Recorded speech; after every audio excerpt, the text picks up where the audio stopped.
বন্ধুরা, আজ হিন্দু আইনে উত্তরাধিকারীদের অধিকার নিয়ে আলোচনা করব। একজন হিন্দু ব্যক্তি মারা গেলে তার সম্পত্তি কে কতটুকু পাবে, বিধবা স্ত্রীর অংশই বা কতটুকু, আর ছেলে মেয়ে এবং অন্যান্য উত্তরাধিকারীরা কে কতটুকু অংশ পাবে।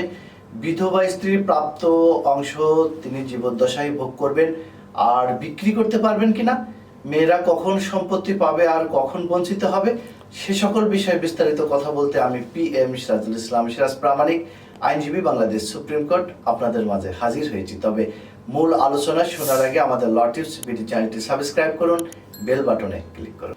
স্বাভাবিকভাবে পুত্রই পিতার সমগ্র সম্পত্তির একক অধিকারী, এটাই আইন বলছে। তবে পুত্র একাধিক হলে তারা সকলে মিলে পিতার সম্পত্তির উত্তরাধিকারী পায়। বিধবা স্ত্রী কিন্তু সব সময় এক পুত্রের সমান পায়। যে পুত্র মৃত তার পুত্র অর্থাৎ নাতি উত্তরাধিকারী পায়। পুত্র, নাতি এবং